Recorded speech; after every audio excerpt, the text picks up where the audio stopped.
بسم اللہ الرحمن الرحیم نحمدہ ونصلی علی رسولہ الکریم اما بعد۔ میرے ہاتھ میں قرآن مجید ہے اور اسی قرآن مجید کی تلاوت ہم تراویح میں کرتے ہیں، سنتے ہیں، اور اس کی ایک ایک آیت پر، اس کی ایک ایک بات پر ہم دل و جان سے ایمان رکھتے ہیں، اور یہ عقیدہ ہے، ہمارا پختہ یقین ہے کہ ہمارا دیکھنا غلط ہو سکتا ہے، ہمارا سننا غلط ہو سکتا ہے، ہمارا سوچنا غلط ہو سکتا ہے، اور ساری دنیا والے مل کر غلط ہو سکتے ہیں۔ اللہ جل شانہ کے کلام کے صحیح ہونے میں ذرہ برابر شک بھی نہیں ہو سکتا۔ اللہ جل شانہ کا کلام بالکل صحیح، سچا اور برحق ہے، تھا، ہے اور قیامت تک رہے گا۔ آج سورہ اعراف کی تلاوت کی جا رہی ہے اور 8ویں پارے کے نصف سے لے کے 9ویں پارے کے 3 ربع تک سوا پارے کی انشاءاللہ تلاوت ہوگی۔ تلاوت میں اگر آپ لوگوں نے محسوس کیا ہو تو شروع میں حضرت آدم علی نبینا وعلیہ الصلاۃ والسلام اور ان کے مقابلے میں ابلیس، شیطان کا تذکرہ، اس کے وسوسہ ڈالنے کا تذکرہ، اور پھر شیطان نے آدم علیہ السلام سے جو جنت کا لباس اتروایا اس کا تذکرہ، اس کے فتنے ڈالنے کا تذکرہ، وسوسے ڈالنے کا تذکرہ، اور آگے اصحاب اعراف کا تذکرہ، پھر اللہ جل شانہ کی قدرتوں کا بیان، اور پھر اس کے بعد انبیاء علیہ السلام اور ان کی قوموں کا تذکرہ شروع ہوا۔ حضرت نوح علیہ السلام اور ان کی قوم، حضرت ہود علیہ السلام اور ان کی قوم، حضرت صالح علیہ السلام اور ان کی قوم، حضرت لوط علیہ السلام اور ان کی قوم، حضرت شعیب علیہ السلام اور ان کی قوم۔ یہاں تک تو ہم نے ابھی پڑھ لیا، آگے شروع ہو رہا ہے حضرت موسیٰ علی نبینا وعلیہ الصلاۃ والسلام اور ان کی قوم بنی اسرائیل۔ یہ ساری آیتیں میں پڑھ رہا ہوں، آپ سن رہے ہیں، اور ان میں سے ہر آیت 100% سچی ہے۔ اللہ جل شانہ نے اس میں کیا بات ارشاد فرمائی؟ فرمایا یہ انبیاء علیہ السلام دنیا میں تشریف لائے، خدا کا پیغام لے کے آئے، جنہوں نے مانا وہ کامیاب ہو گئے، جنہوں نے نہ مانا عذاب الہی کا شکار ہو کے تباہ و برباد ہو گئے۔ ان کو کس چیز نے آ کے دبوچا؟ اللہ کے عذاب نے۔ کس نے؟ اللہ کے عذاب نے۔ اور اللہ تعالی ہم سب کی اپنے عذاب سے حفاظت فرمائے۔ کسی پہ چیخ کا عذاب آیا، کسی پہ طوفان، پانی کا، سمندر کا عذاب آیا، طوفان نوح، اور کسی پہ زلزلہ آیا، کسی پہ بارش برسی پتھروں کی، اور ابھی آگے حضرت موسیٰ علیہ السلام کی قوم کا جب تذکرہ ہے تو اس میں اللہ جل شانہ فرماتے ہیں، ابھی آپ سنیں گے تھوڑی دیر میں، یہ آیتیں پڑھوں گا میں انشاءاللہ۔ کاش کہ ہمیں ترجمہ آتا تو، لیکن صرف ترجمہ آنے سے بھی کچھ نہیں ہوتا جب تک اللہ پاک ہدایت نصیب نہ فرمائے۔ دعا کرو اللہ تعالی ہدایت نصیب فرمائے، ایمان نصیب فرمائے، صحیح عقیدہ نصیب فرمائے، گمراہی سے حفاظت فرمائے۔ ان آیتوں میں آتا ہے، اللہ جل شانہ فرماتے ہیں فَأَرْسَلْنَا عَلَيْهِمُ الطُّوفَانَ وَالْجَرَادَ وَالْقُمَّلَ وَالضَّفَادِعَ وَالدَّمَ آیات مفصلات۔ بنی اسرائیل کا تذکرہ فرمایا تو ارشاد فرمایا ہم نے ان پہ طوفان بھیجا، ایک عذاب بھیجا، باز آ جائیں، انہوں نے توبہ کر لی، ہم نے ہٹا لیا۔ والجراد، پھر ان پہ ہم نے ٹڈیوں کا عذاب بھیجا، جس کو ٹڈی دل بھی کہتے ہیں، اور چھوٹی چھوٹی ٹڈیاں جو فصلیں کھا جاتی ہیں، کھیت ملیا میٹ ہو جاتے ہیں، ان کو کہتے ہیں۔ تو پھر باز آ گئے، پھر ہم نے عذاب اٹھا لیا۔ والقمل، ہم نے ان پر پسو اور جوں کا عذاب بھیجا، اور تاکہ باز آ جائیں، باز آ گئے، ہم نے عذاب دور کر دیا۔ پھر انہوں نے سرکشی شروع کی۔ والضفادع، عربی میں ضفدع کہتے ہیں مینڈک کو، مینڈکوں کا عذاب بھیجا، جس کو یہاں کی زبان میں کیا کہتے ہیں؟ ڈڈو، اس کا عذاب بھیجا۔ والدم، اور خون کا عذاب بھیجا۔ بعض آتے تھے، عذاب ہٹا لیا جاتا تھا، پھر شرارت شروع کرتے تھے، پھر عذاب آ جاتا تھا۔ آیات مفصلات، یہ اللہ کی نشانیاں ہیں، واضح کھلی ہوئی۔ فاستکبروا وکانوا قوما مجرمین، انہوں نے انکار کیا، تکبر کیا، اور وہ تھے ہی مجرم قوم۔ تفصیل میں نہیں جاتا، نہ ہی وقت ہے آپ لوگوں کے پاس بھی، اور نہ ابھی موقع ہے، لیکن اتنی بات عرض کرنی ہے۔ اس کی تفسیر میں علماء نے لکھا ہے کہ اللہ جل شانہ کی قدرت ایسی تھی کہ مثال کے طور پہ جوؤں کا یا پسوؤں کا جو عذاب تھا، قمل چھوٹے کیڑے کو کہتے ہیں جو پکڑائی نہ دے، جیسے پسو ہوتے ہیں یا وہ نظر نہیں آتے، یا جوں ہوتی ہے نظر نہیں آتی، تو وہ ان کے ہاں اتنی زیادہ ہو گئی تھی کہ اس سے بچنا ان کے لیے محال ہو گیا تھا۔ تو توبہ طائب ہوئے، وہ دور ہو گیا۔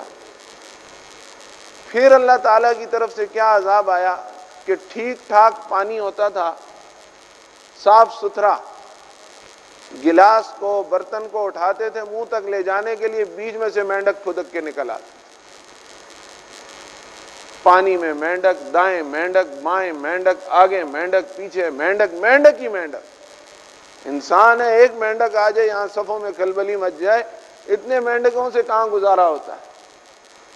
نظر آتا ہے اللہ کا عذاب ہے، توبہ توبہ کی، اللہ تعالیٰ نے اس کو ہٹا دیا۔ والدم، خون کا عذاب بھیجا۔ وہ کیا؟ برتن لیتے، اس میں خوراک ڈالتے، اس کو پکاتے یا تیار کرتے، کھانا تیار ہو جاتا بہترین، اور جب کھانے کے لیے بیٹھتے تو وہ خون بن جاتا۔ ہر چیز خون، اب انسان کھا نہیں سکتا، اس سے تو کراہت آتی ہے۔ تو توبہ طائب ہوئے، اللہ تعالیٰ نے وہ اٹھا لیا، لیکن وہ بار بار سرکشی کرتے تھے، بار بار اللہ کا عذاب آتا تھا۔ پھر اسی طرح اللہ جل شانہ نے آگے سورہ ہود میں ایک قوم کا تذکرہ فرمایا کہ ہم نے ان پر پتھروں کی بارش برسائی، اوپر سے تہ و تہ پتھر آتے تھے، مسومۃ عند ربک، تیرے رب کی طرف سے ان پتھروں پہ نشان لگا ہوتا تھا، جس کے حصے کا پتھر آتا تھا اسی کے اوپر جا کے لگتا تھا۔ آج انسان نے اتنی ترقی کر لی ہے، لیزر گن اور فلاں قسم کی گن، مجھے تو اس کے نام بھی نہیں آتے، کہ جہاں نشانہ رکھو مجال نہیں ہے کہ وہاں سے ادھر ادھر چوک جائے۔ ایسی ہیں یا نہیں بندوقیں؟ تو یہ انسان ضعیف البنیان اگر اتنا کچھ بنا سکتا ہے تو اللہ جل شانہ جس کا نشانہ لیں وہ بچ کے جا سکتا ہے۔ اسی طرح سورہ فیل میں اللہ پاک نے فرمایا وَأَرْسَلَ عَلَيْهِمْ طَيْرًا أَبَابِيلَ تَرْمِيهِمْ بِحِجَارَةٍ مِّن سِجِّيلٍ، چھوٹے چھوٹے کنکر مارتی تھی، اور نیچے بڑے بڑے پہلوان ہاتھیوں پہ بیٹھے ہوئے، ابرہہ کا لشکر۔ ادھر بھی روایات میں لکھا ہے کہ ان پتھروں پہ بندے کا نام ہوتا تھا، اور جس کا نام ہوتا تھا وہ کنکر اس کے سر پہ لگتا تھا، اور اس کو پھاڑتے ہوئے نیچے سے ہاتھی سے نکل جاتا۔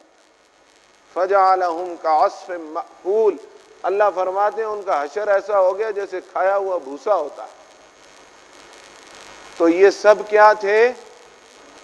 اللہ کے عذاب تھے۔ اب میری بات سنیں اور سمجھیں، جو میں کہنا چاہتا ہوں وہ یہ کہ پوری دنیا میں اس وقت جو شور اور غلغلہ مچا ہوا ہے، اور ایک افراتفری ہے جس کا شکار میں بھی ہوں، آپ بھی ہیں، دائیں والے بائیں والے، مشرق مغرب شمال جنوب، کوئی نہیں ہے جو اس سے متاثر نہ ہو۔ لیکن ہمارا عقیدہ اور یقین کیا ہے کہ جس کرونے پہ اللہ جل شانہ نے جس بندے کا نام لکھ دیا ہے وہ بندہ اس کرونا سے بچ کر کہیں نہیں جا سکتا۔ لاک ڈاؤن نہیں، تم اس سے بڑا کوئی کام کرو، اس کو 10 سے نہیں، 100 سے نہیں، 1000 سے ضرب دو۔ لوگوں کو کہو سانس لینے پہ بھی پابندی ہے، فٹ دور نہیں، غاروں میں چلے جاؤ، سمندروں میں چلے جاؤ۔ جس کرونا پہ اللہ نے جس بندے کا نام لکھا ہے اس کرونے نے اس بندے تک جانا ہی جانا ہے، اور جس کا نام اللہ نے کرونا پہ نہیں لکھا ساری دنیا کے کرونے مل کے اس کے اوپر ڈال دیے جائیں وہ کرونے اس کا بال بھی بیکا نہیں کر سکتے۔ یہ ایمان ہے یا نہیں ہے؟ اس میں کوئی شک تو نہیں ہے کسی کو؟ ہونا بھی نہیں چاہیے۔ زیادہ پڑھا لکھا ہونا بھی آج کل مسئلے کا سبب ہو جاتا ہے، بہت زیادہ روشن خیال ہونا بھی انسان کے ایمان کو کمزور کر دیتا ہے، اور یہاں تک کمزور کر دیتا ہے کہ یہ سچی اور کھری اور ٹھوس باتیں اس کو معاذ اللہ ثم معاذ اللہ غلط، دقیانوسی، بے وقوفانہ اور مشکوک قسم کی باتیں معلوم ہونا شروع ہو جاتی ہیں۔ اللہ پاک اس کیفیت سے ہم سب کی حفاظت فرمائے۔ اور میں آپ کو ایک بات بتاؤں، اس وقت ایک لہر چل رہی ہے دنیا میں، احتیاط تو بھائی ہم کرتے ہیں۔ کیوں کرتے ہیں؟ کہ کرنی پڑتی ہے، نہ کریں تو پھر کورونا تو دور کی چیز ہے نا، وہ تو نظر نہیں آتا۔ جو چیزیں نظر آتی ہیں ان سے تو احتیاط کرنی چاہیے۔ عجیب وبا ہے، ایک موہوم افسانہ، ایک خیالی بات، یوں کرو وہ کرو، چناں کرو چنوں کرو، پوری دنیا کو وہمی بنا دیا ہے۔ ابھی تو دجال نہیں نکلا تو یہ حال ہے۔ حضرت مفتی صاحب دامت برکاتہم فرماتے ہیں ابھی تو دجال نہیں نکلا تو یہ حال ہے۔ اللہ ایمانوں کی سلامتی نصیب فرمائے۔ اپنے بارے میں مجھے کوئی بڑا دعویٰ نہیں ہے، عمل کے لحاظ سے بہت کمزور ہوں اور علم کے لحاظ سے بالکل صفر ہوں، لیکن یہ بات 2 سے زیادہ مضبوط اور دوپہر کے سورج سے زیادہ اٹل حقیقت ہے کہ میرے رب نے جو فرما دیا وہ سچ تھا، سچ ہے اور قیامت تک سچ رہے گا انشاءاللہ۔ آج کل جو شرارت چلی ہوئی ہے وہ یہ کہ معاذ اللہ جو کہتا ہے اللہ کا عذاب ہے اس کا مذاق اڑاتے ہیں، اس کے ٹھٹھے لگاتے ہیں، کہتے ہیں اچھا بیماری تو جراثیم سے پیدا ہوتی ہے اور لاک ڈاؤن سے ختم ہوتی ہے، تو اگر لاک ڈاؤن سے ختم ہوتی ہے تو ہو جائے نا، کیوں نہیں ہو رہی؟ ہمارے پاس تو نہ سائنس ہے نہ کچھ اور چیز ہے، جن کے پاس ہے ان کا حشر دیکھو۔ رب نے جس کی جہاں جیسے جو لکھی ہے وہ آ کر رہے گی۔ یہ قرآن شریف کی ابدی صداقتیں ہیں، اللہ تعالی ہمیں اس پر ایمان کی توفیق عطا فرمائے۔ تو یہ عذاب کا انکار کرتے ہیں، معاذ اللہ ثم معاذ اللہ، کہ عذاب کوئی چیز نہیں ہوتی، اعمال سے عذاب کا آنا کیا بات ہوتی ہے؟ یہ کیا بات ہوئی کہ عورتیں بے حیائی کریں، مرد جھوٹ بولیں اور پردہ نہ ہو اور بدماشیاں اور ظلم ہو تو اللہ تعالیٰ کا عذاب آ جاتا ہے؟ عذاب ادھر کیوں آتا ہے ادھر کیوں نہیں آتا، ادھر کیوں آتا ہے ادھر کیوں نہیں آتا؟ نعوذ باللہ من ذالک۔ ایسی ایسی باتیں کرتے ہیں جیسے اللہ معاف فرمائے، اللہ معاف فرمائے۔ وہ ایک اللہ والے کے بقول بندے کے ساتھ بندہ بن کر رہنا اچھا لگتا ہے، خدا بن کر رہنا اچھا نہیں لگتا۔ یہ خدا کا کام ہے کہ بندے سے پوچھے تو نے کیا کیا، کیوں کیا؟ بندے کا کام نہیں ہے کہ رب سے پوچھے۔ اور عجیب بات سے بات آتی ہے، حدیث شریف میں آتا ہے رسول اللہ صلی اللہ علیہ وسلم نے فرمایا قیامت کا دن ہوگا، میدان حشر بپا ہوگا اور انسان اپنی جگہ سے قدم نہیں ہلا سکے گا جب تک ان سوالوں کے جواب نہ دے دے۔ تجھے اللہ نے زندگی دی تھی کہاں گزاری؟ مال کہاں سے کمایا، کہاں لگایا، جو سیکھا تھا اس پر کتنا عمل کیا، وہ دین کا علم۔ اور ایک بات یہ پوچھی جائے گی، جوانی کہاں گزاری؟ تو ہم سوچتے تھے کہ یہ عمر میں تو جوانی آ جاتی ہے نا، زندگی میں تو جوانی بھی آتی ہے، بڑھاپا بھی آتا ہے، بچپنا بھی آتا ہے، پھر جوانی کا الگ سے کیوں فرمایا؟ وہ اس لیے فرمایا کہ جوانی میں جو کچھ ہو سکتا ہے اور عمر میں وہ کام نہیں ہو سکتے۔ صحیح گزاری یا غلط گزاری یہ پوچھا جائے گا۔ آج دیکھو لاک ڈاؤن کے باوجود کوئی کام نہیں ہے نا، تو کتنے جوان یہاں ہیں، کہاں ہیں وہ؟ چلو بوڑھوں کو تو منع ہے، وہ تو احتیاط کریں، گھر میں نماز پڑھیں، جوانوں کو تو منع نہیں ہے نا، جو 50 سال سے کم ہیں کہاں ہیں؟ جوانیاں کہاں گزر رہی ہیں؟ اور میرا رب قربان جاؤں اس کی قدرت کے، عجیب بے نیاز شان ہے، نظر بھی کچھ نہیں آتا اور پریشان اور گھبرائے ہوئے بھی سارے۔ زلزلہ ہو، کچھ اور ہو تو جان نکلتی ہے نا، اللہ کی شان ہے، بغیر اس کے سب کے دل دہل گئے۔ تو یقین میں فرق نہ آنے دو، یہ نہیں کہ دائیں سے بائیں سے آگے سے پیچھے سے پولیس نے، فوج نے، دوسرے نے، تیسرے نے کچھ کر دیا تو ہم نے کہا ہاں ہاں ٹھیک ہے۔ بس جو اللہ نے فرمایا وہ سچ ہے، احتیاط کریں گے، احتیاط کر رہے ہیں تو تبھی تو فاصلہ ہے، اور باقی احتیاطی تدابیر ہیں۔ یہ الگ بات ہے کہ دنیا کے آدھے ڈاکٹر کہتے ہیں یہ صحیح ہے، آدھے کہتے ہیں یہ بھی غلط ہے، وہ سب کون سا ایک نقطے پہ متفق ہیں؟ لیکن چلو اب کہا ہے تو کر رہے ہیں، لیکن عقیدے میں فرق نہیں آنے دینا، نقصان ہو جائے گا۔ تو یہ عذاب کا انکار کرتے ہیں، عذاب کا مذاق اڑاتے ہیں۔ ہم تو اللہ سے صبح شام دن رات پناہ مانگتے ہیں، ربنا آتنا فی الدنیا حسنۃ وفی الآخرۃ حسنۃ وقنا عذاب النار۔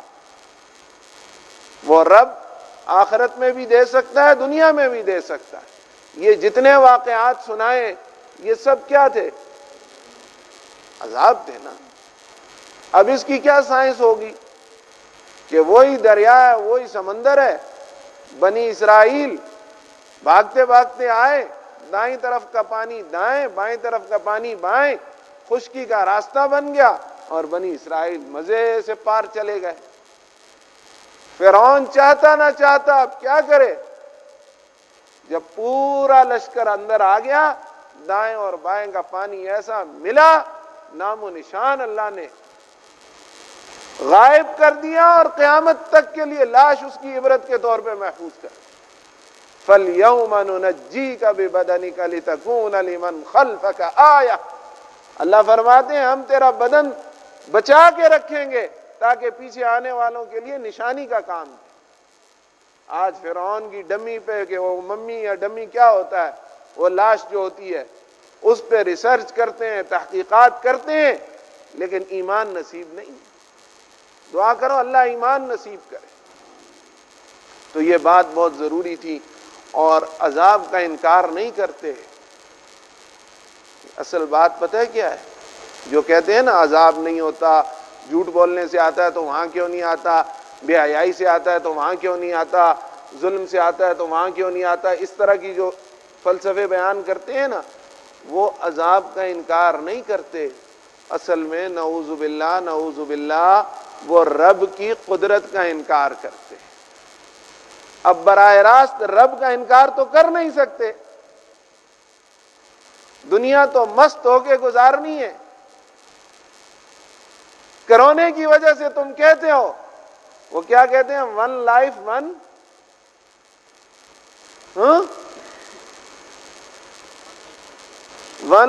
ون چانس، ایک زندگی ہے، ایک موقع ہے، بندے کی طرح گزارو۔ اور کیسے ہے وہ بندے کی طرح گزارو؟ سٹے ہوم۔ بس ہم کہتے ہیں سٹے ہوم میں بھی بندے کی طرح رہو، باہر بھی بندے کی طرح رہو۔ اللہ تعالیٰ سمجھ نصیب فرمائے۔ تو یہ اللہ جل شانہ کی قدرت کا انکار کرنا چاہتے ہیں، کھل کے کر نہیں سکتے، منمانی اور منموجی زندگیاں گزارنا چاہتے ہیں، حالانکہ دیکھتے ہیں انجام سب کا موت ہے، آخر میں سب نے اللہ کے پاس جانا ہے، لیکن کھل کے اس کا انکار نہیں کیا جاتا، تو کہتے ہیں عذاب دنیا میں کوئی چیز نہیں۔ یہی عذاب ہے، اور اللہ پاک کسی کو کسی کے درجات کی بلندی کا ذریعہ بنانا چاہے تو کوئی اس کو پوچھ نہیں سکتا، کسی کو کسی کے گناہوں کے کفارے کا ذریعہ فرمانا چاہے تو اس کو کوئی پوچھ نہیں سکتا۔ آپ دیکھنا کہ اس جھٹکے کے بعد کتنے کروڑوں میں کھیلنے والے کوڑیوں کے محتاج ہو جائیں گے، اور کتنے کوڑیوں کے محتاج کروڑوں میں اور ریل پیل میں آ جائیں گے۔ یہ اللہ میرے کی قدرت ہے، قدم قدم پہ نظر آتی ہے، لاک ڈاؤن میں نظر آتی ہے، دنیا بند ہے، روزی اللہ پاک پہنچا رہے ہیں۔ سب نے افطاری کی ہوئی ہے نا جتنے بیٹھے ہوئے ہیں، اور کام کتنوں کا کھلا ہوا ہے؟ آدھوں سے زیادہ کا بند ہے، لیکن روزی کا دروازہ سب کا کھلا ہوا۔ اللہ تعالیٰ ہمیں سمجھ نصیب فرمائے۔ وقت بھی نہیں تھا اور موقع بھی نہیں، لیکن یہ بہت ضروری بات تھی، عقیدے سے تعلق رکھتی ہے، اس لیے اس کو نظر انداز کرنا ممکن نہیں تھا۔ وآخر دعوانا الحمد